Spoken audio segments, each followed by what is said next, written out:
ಅಲ್ಲ ಈಗ ಅವರು ಕಾಂಗ್ರೆಸ್ ಕಡೆಗೆ ಹೋಗ್ತಾರೆ ಅನ್ನುವಂಥ ಒಂದು ಮಾತಿದೆ. ಈ ಥರದ್ದು ಈ ಬೇರೆ ಬೇರೆ ಪಾರ್ಟಿಗಳೆಲ್ಲ ಸೇರ್ತಾ ಇವೆ. ಏನು ವಿಪಕ್ಷಗಳೇನು ಉಳಿಯಂಗೆ ಕಾಣಲ್ಲ ನಿಮ್ಮ ಇದರಲ್ಲಿ ನೋಡಿ. ವಿಪಕ್ಷಗಳಿಗೆ ನಾ ಹೇಳೋದು, ವಿಪಕ್ಷಗಳ ಬಗ್ಗೆ ಭಾಳ ಜನ ನನಗೂ ಕೇಳ್ತಾರೆ, ತಾವು ಕೇಳಿದಿರಿ.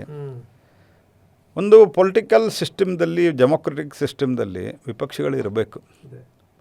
V firmly believe that. ಪ್ರಧಾನಮಂತ್ರಿಗಳು ಅನೇಕ ಸರ್ತಿ ಆತಂಕ ವ್ಯಕ್ತಪಡಿಸಿದ್ದಾರೆ, ಕಾಂಗ್ರೆಸ್ ಇಷ್ಟು ಇರ್ರೆಸ್ಪಾನ್ಸಿಬಲ್ ಆಗಬಾರ್ದು ಅನ್ನುವಂಥದ್ದು. ಒಂದು ಸ್ಟ್ರಾಂಗ್ ವಿರೋಧ ಪಕ್ಷ ಇರಬೇಕು ಅದು. ಆದರೆ ದುರ್ದೈವ ಏನು ಅಂತಂದರೆ, ಏನೂ ಪರಿಶ್ರಮ ಪಡಾಗ್ತಾ ಇರಲಿಲ್ಲ. ನಾವು ಈ ನಕಲಿ ಗಾಂಧಿ ಫ್ಯಾಮಿಲಿಯಲ್ಲಿ ಹುಟ್ಟಿರೋದು ಪ್ರಧಾನಮಂತ್ರಿ ಆಗೋದಕ್ಕೆ. ನಮ್ಮನ್ನು ಬಿಟ್ಟರು ಮತ್ತೊಬ್ಬರಲ್ಲಿ ಕೂಡ್ಲಿಕ್ಕೆ ಅರ್ಹತೆ ಇಲ್ಲ. ನಾವಿರೋದು ಇದಕ್ಕಾಗಿ. ಹಾಗಾಗಿ ನಾವು ಬರ್ತೀವಿ, ನೀವು ಹೇಳ್ರಿ. ಇದಾಗಲ್ಲ. ಯಾವ ಎಫರ್ಟನ್ನು ಈ ದೇಶದ ಪ್ರಧಾನಮಂತ್ರಿಗಳು ಒಂದೊಂದು ರಾಜ್ಯದಲ್ಲಿ ಹೋಗಿ ಮಾಡ್ತಾರೆ. ಅಮಿತ್ ಶಾ ಅಂತ ಒಬ್ಬ ಮೇರು ವ್ಯಕ್ತಿತ್ವದ ಒಬ್ಬ ನಾಯಕ, ಇಡೀ ದೇಶದ ಗೃಹ ಮಂತ್ರಿ, ಸಹಕಾರಿ ಮಂತ್ರಿ, ಎಷ್ಟು ಕೆಲಸಗಳು ಇದ್ದರೂ ಸಹಿತ ಪ್ರತಿಯೊಂದರಲ್ಲೂ ಡಿಪಾರ್ಟ್ಮೆಂಟದ ಕೆಲಸವನ್ನು ಒಂದು ದಿವಸವೂ ಡಿಲೇ ಮಾಡಲಾರದೆ, ಅವ್ರ ಫೈಲ್ ಯಾವುದೂ ಡಿಲೇ ಆಗಿಲ್ಲ. ಅವ್ರು 15-20 ದಿವಸ ಅಲ್ಲಿ ಕೂತಾರೆ. ಈ ಯೂಸ್ ಟು ಕ್ಲಿಯರ್ ಎವ್ರಿಥಿಂಗ್. ಒಬ್ಬ ಮನುಷ್ಯ ತೊಗೊಂಬರ್ತಾಯಿದ್ದ, ಸಹಿ ಮಾಡ್ತಾಯಿದ್ರು. ಯಾವುದು ಆನ್ಲೈನ್ ಇದೆ, ಆನ್ಲೈನ್ದಲ್ಲಿ ಕ್ಲಿಯರ್ ಮಾಡ್ತಾಯಿದ್ರು ಅಮಿತ್ ಶಾ ಅವರು. ಯಾವುದೇ ರೀತಿಯ ಸರ್ಕಾರದ ಕೆಲಸಕ್ಕೆ ಪೆಟ್ಟು ಬೀಳಲಾರದಂತೆ, ಅಡೆತಡೆ ಆಗಲಾರದಂತೆ 15 ದಿವಸ ಅಲ್ಲಿ ಕೂತು ಹಗಲು ರಾತ್ರಿ ಪರಿಶ್ರಮ ಮಾಡಿದರು. ರಾಹುಲ್ ಗಾಂಧಿ ಎಲ್ಲಿದ್ದರು? ವೆರೋಜಿ ಯಾವ ಇಲೆಕ್ಷನ್ದಲ್ಲಿ ಸೀರಿಯಸ್ ಆಗಿ ಫೈಟ್ ಮಾಡಿದ್ದಾರೆ? ಅಲ್ಲ, ಆದರೂ ಹೇಳ್ತಾ ಇದ್ದೀರಿ ದೇಶಕ್ಕೊಂದು ಪ್ರಬಲ ವಿರೋಧ ಪಕ್ಷ ಬೇಕು, ಆ ವಿರೋಧ ಪಕ್ಷದ ನಾಯಕ ರಾಹುಲ್ ಗಾಂಧಿನೇ ಆಗಿರಬೇಕು ಅಂತ. ನಾವೇನಂಗೆ ಹೇಳಿಲ್ಲ. ಕಾಂಗ್ರೆಸ್ ಪಾರ್ಟಿ ಅವ್ರ ಕಂಪಲ್ಷನ್ ಅದ. ಕಾಂಗ್ರೆಸ್ ಪಾರ್ಟಿ ಅವ್ರನ್ನೇ ಇಟ್ಕೊಂಡ್ರೆ ನಾವೇನು ಮಾಡೋಕ್ಕಾಗತ್ತೆ? ಭಾಳ ಸರ್ತಿ ಹಿಂದೆ ಮಮತಾ ಬ್ಯಾನರ್ಜಿನೂ ಹೇಳಿದರು. ಆನಂತರ ನೀವು ಇನ್ನೊಂದು ಪ್ರಶ್ನೆ ಮಧ್ಯೆ SIR ಬಗ್ಗೆ ಮಾತಾಡಿದ್ರಿ ಅಲ್ರಿ. ಕೇರಳದಲ್ಲಿ ನೀವು SIR ಸ್ವಾಗತಿಸ್ತೀರಿ, ವೆಸ್ಟ್ ಬೆಂಗಾಲದಲ್ಲಿ ವಿರೋಧ ಮಾಡ್ತೀರಿ. ಕರ್ನಾಟಕದಲ್ಲಿ ಏನು ಕತೆ? ಕರ್ನಾಟಕದಲ್ಲಿ ಈಗ ಇವರು ನಡೆಸ್ತಿರುವಂಥ ರೀತಿ ಮತ್ತು ಸಿದ್ದರಾಮಯ್ಯನವ್ರನ್ನ ಕಾಂಗ್ರೆಸ್ ಹೈಕಮಾಂಡ್ ನಡೆಸ್ಕೊಂಡಂಥ ರೀತಿ, ನಾನು ಹಿಂದೆನೂ ಒಂದು ಪತ್ರಿಕಾ ಇದರಲ್ಲಿ ಹೇಳಿದ್ರಿ. ಸಿದ್ದರಾಮಯ್ಯನವರ ಪರವಾಗಿದ್ದಂಥ ಧ್ವನಿ ಇತ್ತದು. ಸಿದ್ದರಾಮಯ್ಯನವ್ರ ಪರವಾಗಿ ಅಲ್ಲ ನಾನು ಹೇಳೋದು.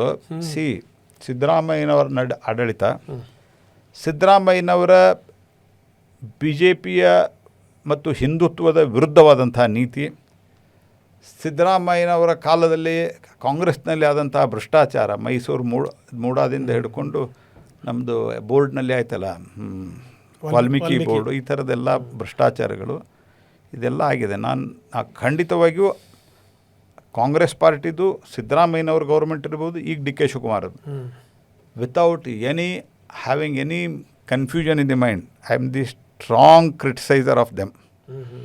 Having said that, Siddaramaiah is ಆ ಗ್ರೂಪಿನ ಮಾಸ್ ಲೀಡರ್. ಆದರೆ ಆ ಥರ ಅವ್ರನ್ನ ನಡೆಸ್ಕೊಂಡ್ರೆ ಹೆಂಗೆ? ಯಾವ ರೀತಿ ವೀರೇಂದ್ರ ಪಾಟೀಲರನ್ನ ಅಪ್ಪ ನಡೆಸ್ಕೊಂಡಿದ್ರು, you will see as new chief minister tomorrow ಅಂತ ಹೇಳಿದ್ದಾರಲ್ಲ, ಏರ್ಪೋರ್ಟಲ್ಲಿ ಹೇಳೋಗಿದ್ದಾರೆ. ಅದೇ ರೀತಿ ಇವತ್ತು ನಮ್ಮ ಸನ್ಮಾನ್ಯ ಶ್ರೀ ರಾಹುಲ್ ಗಾಂಧಿಯವರು ಸಿದ್ದರಾಮಯ್ಯನವ್ರನ್ನ ನಡೆಸ್ಕೊಂಡಿದ್ದಾರೆ. See what I am telling, ಇವತ್ತು ನಮ್ಮ ಪಕ್ಷದಲ್ಲಿಯೂ ಕೆಲವು ಸಂದರ್ಭದಲ್ಲಿ ಜವಾಬ್ದಾರಿಗಳು ಬದಲಾವಣೆ ಆಗ್ತವೆ. But no one is being ill treated.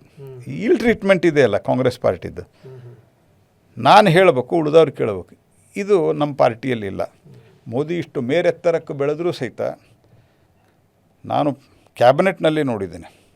ಕ್ಯಾಬಿನೆಟ್ನಲ್ಲಿ ಯಾವುದೇ ಸಬ್ಜೆಕ್ಟ್ ಬರಬೇಕಂದ್ರೆ ಪ್ರಧಾನಮಂತ್ರಿಗಳ ಅಪ್ರೂವಲ್ ಇಲ್ಲದೆ ಬರಲ್ಲ. ಆದರೆ ಕ್ಯಾಬಿನೆಟ್ನಲ್ಲಿ ಕೆಲವು ಸರ್ತೆ ನಾವು ಕೆಲವರು ಮಂತ್ರಿಗಳು ಹೇಳ್ತೀವಿ, ಇಲ್ಲ ಇದರಲ್ಲಿ ಈ ಕ್ಯಾಬಿನೆಟ್ ನೋಟ್ನಲ್ಲಿ ಇದು ಬಂದಿಲ್ಲ, ಇದು ಸರಿಯಾಗಿಲ್ಲ ಅಂತ ಹೇಳಿದಾಗ ನನಗೆ ಕನಿಷ್ಠ ಒಂದು 7-8 ಇನ್ಸಿಡೆಂಟ್ ನೆನಪಿದೆ. ಪ್ರಧಾನಮಂತ್ರಿಗಳು ಡೆಫರ್ ಮಾಡ್ಯಾರ ಸಬ್ಜೆಕ್ಟ್, ಪ್ರಧಾನಮಂತ್ರಿಗಳು ಕ್ಯಾನ್ಸಲ್ ಮಾಡ್ಯಾರ ಪ್ರಪೋಸಲ್. ಕ್ಯಾಬಿನೆಟ್ಗೆ ಬಂದಿದೆ. ಕ್ಯಾಬಿನೆಟ್ಗೆ ಹೆಂಗೆ ಬರ್ತದೆ? ಕ್ಯಾಬಿನೆಟ್ ನೋಟ್ ಮೂವ್ ಆಗ್ತದೆ ವಿದಿನ್ ದಿ ಡಿಪಾರ್ಟ್ಮೆಂಟ್, ಬೇರೆ ಬೇರೆ ವಿಭಾಗಗಳಿಗೆ ಹೋಗ್ತದೆ. ನಾವು ಈ ರೀತಿ ಕ್ಯಾಬಿನೆಟ್ ತೊಗೊಂಡು ಹೋಗ್ತಾಯಿದ್ವಿ, ನಿಮ್ಮದೇನು ಸಲಹೆ ಇದೆ, ನಿಮ್ಮದೇನು ಕಾಮೆಂಟ್ ಇದ್ದರೆ ಕೊಡಿ ಅಂತ. ಅದಾದ ನಂತರ ಕ್ಯಾಬಿನೆಟ್ ಸೆಕ್ರೆಟ್ರಿಯೇಟಿಗೆ ಹೋಗ್ತದೆ. ಕ್ಯಾಬಿನೆಟ್ ಸೆಕ್ರೆಟ್ರಿಯೇಟ್ ಅಧ್ಯಯನ ಮಾಡಿ PMO ಕಳಿಸ್ತದೆ. PMOದವ್ರು ಅಧ್ಯಯನ ಮಾಡಿ PM ಮುಂದಿಡ್ತಾರೆ. PM ಪರ್ಮಿಷನ್ ಮಾಡಿದ್ಮೇಲೆ ಕ್ಯಾಬಿನೆಟ್ ಸಬ್ಜೆಕ್ಟ್ ಅಪ್ರೂವಲ್ ಆಗ್ತದೆ. ಅಲ್ಟಿಮೇಟ್ ಸೀಲ್ ಯಾರ್ದಿರ್ತದೆ? ಪ್ರಧಾನಮಂತ್ರಿದು. ಕ್ಯಾಬಿನೆಟಿಗೆ ತರಬೇಕು ಅಂದರೆ ಆದರೆ ಅನೇಕ ಸರ್ತಿ ಪ್ರಧಾನಮಂತ್ರಿಗಳಿಗೆ ಇಲ್ಲ ಇದು ಸರಿಯಾಗಿಲ್ಲ ಅಂತ ನನ್ನಂಥ ಒಬ್ಬ ಜೂನಿಯರ್ ವ್ಯಕ್ತಿ ಹೇಳಿದರೆ ಪ್ರಧಾನಮಂತ್ರಿಗಳು ಡೆಫರ್ ಮಾಡಿ ನಾನು ಹೇಳಿದ್ದೀನಿ ಅಂತ ಹೇಳ್ತಾ ಇಲ್ಲ, ಉದಾಹರಣೆ ಹೇಳ್ತಾ ಇದ್ದೇನೆ. ಆ ರೀತಿ ಇಂದು 8-10 ಉದಾಹರಣೆ ಇದೆ. ಈಗ ಸದ್ಯಕ್ಕೆ ಡೆಫರ್ ಮಾಡಿರಿ, ಇದನ್ನು ವಿಸ್ತೃತವಾಗಿ ನಾನು ಚರ್ಚೆ ಮಾಡಿ ನಿಮ್ಮ ಜೊತೆಗೆ ಚರ್ಚೆ ಮಾಡಿ ಮಾಡ್ತೇನೆ ಅಂತ. ಇಲ್ಲ ನನಗೆ ಅಧಿಕಾರಿಗಳು ಹೇಳಿದ್ದಾರೆ, ದೊಡ್ಡ ದೊಡ್ಡ ಅಧಿಕಾರಿಗಳಿದ್ದಾರೆ PMOದಲ್ಲಿ 87, 88, 84 IAS ಅಧಿಕಾರಿಗಳಿದ್ದಾರೆ, ಸೈಂಟಿಸ್ಟ್ಗಳು, ಅವ್ರು ಹೇಳಿದ್ದಾರೆ, ನಾನು ಹೇಳಿದ್ದೀನಿ ಮಾಡ್ರಿ ಅಂತ ಒಂದು ಸರ್ತಿ ಹೇಳಿಲ್ಲ ಪ್ರೈಮ್ ಮಿನಿಸ್ಟರ್. ಇವನ ಭಾಳ ಯಾರೋ ಒಬ್ಬ ಭಾಳ ಜೂನಿಯರ್ ಮಿನಿಸ್ಟ್ರ್ ಇತ್ತೀಚೆಗೆ ಜಾಯ್ನ್ ಆದವನು. ಸೊ ಅವನು ಹೇಳಿದಾನೆ, ಏನು ವಿಷಯ ಚರ್ಚೆ ಮಾಡ್ತಾರೆ. ಪ್ರಿನ್ಸಿಪಲ್ ಸೆಕ್ರೆಟ್ರಿ ಸಂಬಂಧಿಸಿದ ಮಂತ್ರಿ ಉತ್ತರ ಕೊಡ್ಬೇಕು ಅವ್ರ ಕನ್ಸರ್ನ್ಗೆ. ಅದು ಆಗಿಲ್ಲ ಅಂತಂದರೆ ಏನೋ ಡೌಟ್ ಬಂತಂದರೆ ಕೀಪ್ ಇಟ್ ಪೆಂಡಿಂಗ್ ಅಂತ ಹೇಳ್ತಾರೆ. ಇದು ಪ್ರಧಾನಮಂತ್ರಿಗಳು.